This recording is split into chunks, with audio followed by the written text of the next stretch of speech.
എൻ്റെ കയ്യിരിക്കുന്ന off road ബൈക്കാണ്, ഇതൊക്കെ എനിക്ക് പുല്ലാണ്. അത് പുള്ളിക്കാരെ പേടിച്ചിട്ടായിരിക്കും വണ്ടി ഓടിക്കുന്നത്. കാരണം നിങ്ങൾ ഈ കണ്ണാപ്പി അല്ലെങ്കിൽ ചാപ്രി എന്നൊക്കെ കേട്ടിട്ടുണ്ടോ? ഇതൊക്കെ എന്താണെന്നറിയോ? ഈ റോഡിൽ കൂടെ ഈ വേഗത്തിൽ പോകുന്ന എല്ലാവരെയും നമുക്ക് ചാപ്രി അല്ലെങ്കിൽ കണ്ണാപ്പി എന്ന് വിളിക്കാൻ പറ്റുമോ? അല്ലെങ്കിൽ എങ്ങനെയുള്ള ആൾക്കാരാണ് ഈ ചാപ്രി അല്ലെങ്കിൽ കണ്ണാപ്പി? നിങ്ങൾക്ക് എന്തെങ്കിലും ഐഡിയ ഉണ്ടോ? സംഭവം ഞാനിത് പറയാൻ കാരണം എന്നെ ഇൻസ്റ്റാഗ്രാമിൽ ഒരു കമൻറ്റ് കയറി ഒരുത്തൻ ചാപ്രി എന്ന് വിളിച്ചു. അപ്പം ഞാനിങ്ങനെ ചിന്തിച്ചു, എന്നെ എന്തിനാണ് ഇങ്ങനെ വിളിക്കുന്നത്? എൻ്റെ ബൈക്ക് 170 കിലോമീറ്റർ സ്പീഡ് വേഗത്തിൽ കയറുമെങ്കിലും നിയമപരമായിട്ട് നമുക്കത് 60 കിലോമീറ്റർ വേഗത്തിൽ ഓട്ടിക്കാനേ പറ്റത്തുള്ളൂ. പക്ഷേ നമുക്ക് പല സാഹചര്യങ്ങളിലും പല യാത്രകളിലും നമുക്ക് ആ 60 ക്രോസ് ചെയ്ത് മുകളിലോട്ട് പോകേണ്ടതായിട്ട് വരും. നമ്മളത് ചെയ്യുകയും ചെയ്യാറുണ്ട്. അപ്പം അങ്ങനെ വേഗത്തിൽ പോകുന്നവരെല്ലാവരും നമുക്ക് കണ്ണാപ്പി അല്ലെങ്കിൽ ചാപ്രി എന്ന് വിളിക്കാൻ പറ്റും? ഒരിക്കലും വിളിക്കാൻ പറ്റത്തില്ല. പിന്നെ ആരാണ് ചാപ്രി? ഇപ്പോൾ വേഗത്തിൽ പോകുന്നത് കുറ്റകരമല്ലേ? അല്ലെങ്കിൽ വേഗത്തിൽ പോകുന്നത് കൊണ്ട് കുഴപ്പമില്ലേ എന്നാണോ ഞാൻ പറയുന്നത്? ഒരിക്കലുമല്ല. ഞാൻ ഒരു കാര്യം പറയാം. Do fast ride, don't rush ride എന്നാണ് ഞാൻ പറയുന്നത്. ഇത് ഞാൻ കടമെടുത്തതാണ്, എവിടെ നിന്നാണെന്ന് ഞാൻ മറന്നുപോയി. അതായത് നിങ്ങൾ വേഗത്തിൽ പോകൂ, പക്ഷേ തിരക്ക് കൂട്ടി പോകരുത്. അതായത് നമ്മൾ റോഡിൽ കൂടെ ബൈക്ക് ഓടിക്കുന്ന സമയത്ത് നമുക്ക് ഫാസ്റ്റായിട്ട് റൈഡ് ചെയ്യാം. ഇത് റോഡെല്ലാം നല്ല രീതിയിൽ തന്നെ കിടക്കുകയാണ്. നമുക്ക് തൃശ്ശൂർ പാലക്കാട് ഹൈവേ എന്ന് പറഞ്ഞാൽ 6 വരി പാതയാണ്. അപ്പോൾ അവിടെ എന്ന് വെച്ച് കഴിഞ്ഞാൽ നമുക്ക് ലൈൻ ചേഞ്ച് ചെയ്യുമ്പോൾ ഇൻഡിക്കേറ്റർ ചേഞ്ച് ചെയ്യണം എന്നേ ഉള്ളൂ. നമ്മുടെ ഫ്രണ്ടിലൊരു വണ്ടി സ്ലോയിൽ പോകുന്നെങ്കിൽ നമ്മളൊരു 100 മീറ്റർ ബാക്കിൽ വെച്ച് ഇൻഡിക്കേറ്റർ ചേഞ്ച് ചെയ്ത് ലൈൻ മാറി അവർ ഓവർടേക്ക് ചെയ്ത് വീണ്ടും ഇൻഡിക്കേറ്റർ ഇട്ടിട്ട് നമ്മൾ പഴയ ലൈനിലേക്ക് തന്നെ തിരിച്ച് കയറി നമുക്ക് സ്പീഡ് മെയിൻറ്റെയിൻ ചെയ്ത് പോകാൻ പറ്റും. അപകടമില്ല, നല്ല റോഡാണ്, വണ്ടികൾ കുറവാണ്. മനസ്സിലായില്ലേ? പിന്നെ ധനുഷ്കോടി പോയ സമയത്താണെങ്കിൽ സ്ട്രെയിറ്റ് ആയിട്ട് കിടക്കുകയാണ് അവിടുത്തെ റോഡ്, വണ്ടികളൊന്നുമില്ല. അപ്പോൾ അങ്ങനെയൊക്കെയുള്ള റോഡ് കിട്ടിയാലുള്ള കാര്യമാണ് ഞാൻ പറയുന്നത് ഡു ഫാസ്റ്റ് റൈഡ് എന്ന് ഞാൻ പറയുന്നത്. പക്ഷേ ഈ തിക്കും തിരക്കുമുള്ള, അതായത് ജംഗ്ഷനുകൾ, ട്രാഫിക് സിഗ്നൽസ്, അല്ലെങ്കിൽ സ്കൂൾ പിള്ളേരുടെ ഇടയിൽ കൂടെ, ബസ് സ്റ്റോപ്പിൻ്റെ ആൾക്കാർ അങ്ങോട്ടും ഇങ്ങോട്ടും ക്രോസ് ചെയ്യുന്നിടത്തൂടെ, അങ്ങനെ തിക്കും തിരക്കുള്ള ടൗണുകൾ, ഇങ്ങനെയൊക്കെയുള്ള സ്ഥലങ്ങളിൽ കൂടെ ചിലവന്മാരുണ്ട് വെച്ചാനത്തി, അതായത് സെക്കൻഡിലോ തേർഡിലോ ഒക്കെ ഇട്ട് നല്ല രീതിയിൽ തന്നെ വാരി വലിച്ചെടുത്ത് അല്ലെങ്കിൽ പിന്നെ ടോപ്പ് സ്പീഡിൽ തന്നെ ചീറിപ്പാഞ്ഞ് അങ്ങ് പോകും. ആൾക്കാരുടെ ജീവനോ, സ്വന്തം ജീവനോ, മറ്റുള്ളവരുടെ ജീവനോ, മറ്റുള്ളവരുടെ വാഹനത്തിനോ, സ്വന്തം വാഹനത്തിനോ യാതൊരു വിധത്തിലുള്ള വിലയും കൊടുക്കാതെ ഇമാതിരി പോക്ക് പോയി കഴിഞ്ഞാൽ അത് അവൻ്റെ ജീവനും മറ്റുള്ളവരുടെ ജീവനും അപകടമാണ്. മനസ്സിലായോ? അങ്ങനെയുള്ളവന്മാരാണ് ഈ ചാപ്രി അഥവാ കണ്ണാപ്പി എന്ന് പറയുന്നത്. എന്താ പറയുക, ഒരു മെച്യൂരിറ്റി ഉള്ളൊരു റൈഡർ ആണെങ്കിൽ ഇതേപോലെയുള്ള ആൾക്കൂട്ടം അല്ലെങ്കിൽ തിക്കും തിരക്കും അല്ലെങ്കിൽ ബ്ലോക്ക് അല്ലെങ്കിൽ ട്രാഫിക് കൂടുതലുള്ള സ്ഥലങ്ങളൊക്കെ എത്തുമ്പം അവൻ്റെ സ്പീഡ് 40-ലോ 50-ലോ 60-ലോ ഒക്കെ ആയിരിക്കും. 60-ഉം വരാൻ പാടില്ല, അതിലും താഴെ ആയിരിക്കും. കാരണം നമുക്ക് കൺട്രോൾ ചെയ്യാൻ പറ്റുന്ന ഒരു വളരെ കുറഞ്ഞ സ്പീഡ്, മറ്റുള്ളവർക്ക് യാതൊരു വിധത്തിലുള്ള റോഡിൽ കൂടെ സമാധാനത്തോടെ പോകാൻ പറ്റുന്ന രീതിയിലുള്ള സ്പീഡിലായിരിക്കും അവൻ വണ്ടി ഓടിക്കുക. അതാണ് ഒരു മെച്യൂരിറ്റി റൈഡർ. എന്ന് വെച്ചാൽ അവൻ ഫുൾ ടൈം അങ്ങനെ ഓടിക്കണമെന്ന് ഒരിക്കലും നിർബന്ധം പറയരുത്.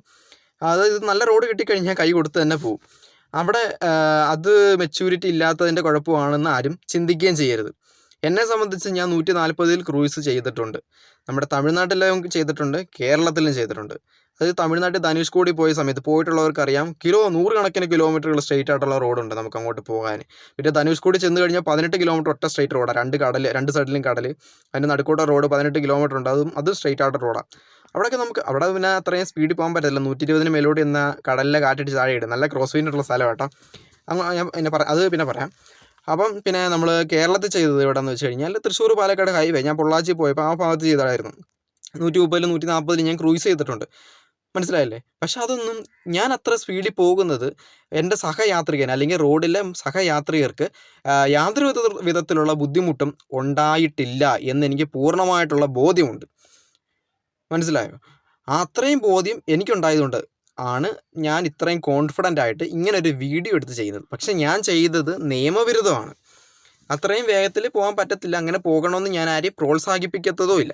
ഞാൻ പറഞ്ഞത് എന്താണെന്ന് വെച്ച് കഴിഞ്ഞാൽ, ഈ വേഗത്തിൽ പോകുന്നവരെല്ലാവരെയും ചാപ്രി എന്ന് വിളിക്കുന്നത് ശരിയാണോ? എന്നെ ഒരുത്തം വിളിച്ചു, അതുകൊണ്ട് ഞാൻ പറഞ്ഞതേ ഉള്ളൂ. ചാപ്രി എന്ന് വിളിക്കേണ്ടവന്മാരുണ്ട്.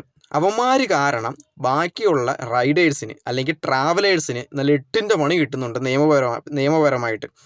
മുന്നേ നമ്മുടെ കൊല്ലം ജില്ലയിൽ തന്നെയാണെന്ന് തോന്നുന്നു, 2-3 അവന്മാർ ബൈപ്പാസിൽ കയറിയിട്ട്, തിരുവനന്തപുരത്ത് 2-3 അവന്മാർ ബൈപ്പാസിൽ കയറിയിട്ട് ഇതേപോലെ ഹെൽമെറ്റിൽ ക്യാമറ വെച്ച് മീറ്ററിലോട്ട് വെച്ച് സ്പീഡ് റീലിടാൻ വേണ്ടി സ്പീഡ് ഇട്ട് തിരിച്ച് സ്പീഡ് കയറ്റിക്കൊണ്ട് പോയി വഴിയാത്രക്കാർ മരിച്ചുപോയി.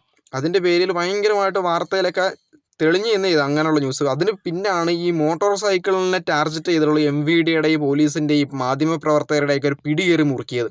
മാത്രമല്ല ഏറ്റവും വലിയ ഹൈലൈറ്റ് എന്താണെന്ന് വെച്ച് കഴിഞ്ഞാൽ ആ ഒരു അപകടത്തിന് ശേഷമാണ് ഹെൽമെറ്റിൽ ക്യാമറ വെക്കാൻ പാടില്ല എന്നുള്ളൊരു നിയമം പോലും വന്നത്. അപ്പോൾ ഇമ്മാതിരി റോഡിൽ പട്ടിഷോ കാണിക്കുന്ന ഡാഷ് മക്കൾ കാരണം ബാക്കിയുള്ളവർക്കല്ലേ പണി കിട്ടുന്നത്. അങ്ങനെയുള്ളവരെ കണ്ട് തിരിച്ചറിഞ്ഞ് ഒറ്റപ്പെടുത്തുക. അല്ലാതെ അവന്മാർ ബൈക്ക് ഓട്ടിക്കുന്നവരെല്ലാവരും അവന്മാരെ പോലെ ആണ് എന്ന് അങ്ങനൊരു ചിന്തയുടെ ആവശ്യമുണ്ടോ? ബൈക്ക് ഓട്ടിക്കുന്നതിന് അതിൻ്റേതായിട്ടുള്ള രീതിയുണ്ട്. അത് റോഡ് അറിഞ്ഞ് ഓട്ടിക്കുക. റോഡിലിപ്പോൾ കുണ്ടും കുഴിയൊക്കെ ഉള്ളതാണ്. ചിലവന്മാരുണ്ട്, എൻ്റെ പൊന്നേ, അത് അസഹനീയമാണ്. അതായത് ഈ X+ അഡ്വഞ്ചർ അല്ലെങ്കിൽ ഹിമാലയന്, എന്നിട്ട് മറ്റേ സ്ക്രാംബ്ലർ ഉണ്ടല്ലോ, മറ്റേ റോയൽ എൻഫീൽഡിൻ്റെ, ഇമാതിരി ബൈക്കൊക്കെ എടുത്തിട്ട് ഈ ഓഫ് റോഡ് കാര്യങ്ങളൊക്കെയാണ്. മഴക്കാലം അല്ലേ, നമ്മൾ ഇവിടെ പോയല്ലോ, വാൽപ്പാറയിൽ പോയല്ലോ. അപ്പോൾ ആ വാൽപ്പാറ ഭാഗത്തൊക്കെ റോഡിലൊക്കെ ആണെങ്കിൽ നല്ല രീതിയിൽ അത്യാവശ്യം പൊള്ളാച്ചിയിൽ നിന്ന് ഇങ്ങോട്ട് വരുമ്പം കുറേ ഭാഗത്ത് ഭയങ്കരമായിട്ട് ഓഫ് റോഡും കുണ്ടും കുഴിയും ചെളിയൊക്കെയാണ്. കുറേ ക്ലാപ്പന്മാർ റൈഡേഴ്സാണെന്നും പറഞ്ഞ് വന്നിട്ട് എൻ്റെ കയ്യിരിക്കുന്ന ഓഫ് റോഡ് ബൈക്കാണ്, ഇതൊക്കെ എനിക്ക് പുല്ലാണ്. നമ്മളതിൻ്റെ ഡൊമിനാർ നമ്മുടെ ഇരിപ്പുണ്ട്. നമ്മളതിനകത്തൂടെ പയ്യെ താളത്തിൽ കയറി ചെളിയും വെള്ളവും ഒക്കെയാണ് കയറി ഇറങ്ങി പോകുന്നത്. ഈ ക്ലാപ്പന്മാർ എൻ്റെ കയ്യിൽ ഓഫ് റോഡ് ബൈക്കാണെന്നും പറഞ്ഞ് ചീറിപ്പാഞ്ഞ് എണീറ്റ് നിന്ന് ഉള്ള ചെളിയും തെറിപ്പിച്ച് വെള്ളത്തിൽ കൂടെ ചീറിപ്പാഞ്ഞാണ് പോകുന്നത്. അതിൻ്റെ അടുത്തൂടെ പോകുന്ന നമ്മുടെ അവസ്ഥ എന്താണ്? നമ്മുടെ അകത്തൊക്കെ ചെളി ഇറക്കിയല്ലേ. അത് നമുക്കതൊരു ബുദ്ധിമുട്ടല്ല. നമ്മളാണെങ്കിൽ കുണ്ടും കുഴിയും, എൻ്റെ കാര്യം വിട്, അല്ലെങ്കിൽ പോട്ടെ എൻ്റെ കാര്യം എടുത്തു, ഒരു ഇച്ചിരി പ്രായമുള്ളൊരു മനുഷ്യൻ അല്ലെങ്കിൽ ഒരു മിഡിൽ ഏജ്ഡ് മാൻ ഇതേപോലൊരു സ്ഥലത്തൂടെ പുള്ളിക്കാരെ പേടിച്ചിട്ടായിരിക്കും വണ്ടി ഓടിക്കുന്നത്. കാരണം വീഴത്തില്ലയോ എന്ന്, ചെളിയാണ്, കുഴിയുണ്ട്, വീഴത്തില്ലോ എന്ന് പേടിച്ചിട്ടായിരിക്കും പുള്ളിക്കാരൻ വണ്ടി ഓടിക്കുന്നത്. അതിൻ്റെ ഇടയ്ക്കൂടെ ഇവന്മാർ ഓഫ് റോഡ് ബൈക്കാണ് കോപ്പാണെന്നും പറഞ്ഞിട്ട് ഈ ചീറി പാഞ്ഞെടുത്ത് എണീറ്റ് നിന്ന് ചാടിച്ചെടുത്തുകൊണ്ട് പോകുമ്പം ഈ ഓടിച്ചുകൊണ്ട് പോകുന്നതിൻ്റെ ബാലൻസ് തെറ്റാൻ അതൊരു കാരണമാകത്തില്ലേ? അതാണ് ഏറ്റവും വലിയ അസഹനീയം, സഹിക്കാൻ പറ്റാത്തൊരു സംഭവം. ഈ ഓഫ് റോഡ് ബൈക്ക് എടുത്തിട്ട് ഷോ കാണിക്കുന്നവന്മാരുടെ ഒരു അത് അങ്ങനെ ഒരു നിര വേറെ ഉണ്ട്. അവന്മാരെ പറ്റി വേറെ പറയണം. ഇവന്മാരൊക്കെ ആണെങ്കിൽ കുറേ അവന്മാരുണ്ട്. ഇവന്മാർ ഓഫ് റോഡ് തേടി പോയിട്ട് അവിടെ ആ ഒരു ഭാഗങ്ങളിൽ ഓഫ് റോഡ് മറ്റുള്ള വണ്ടികളൊന്നും കയറി പോകാത്ത സ്ഥലങ്ങളില്ല, അവിടെ അവന്മാർ വീഴുവോ കിടക്കുവോ ഓഫ് റോഡ് ചെയ്യുമോ എന്താണെന്ന് വെച്ച് കേട്ടോ. അതാണ് മാന്യതയെന്ന് പറയുന്നത്.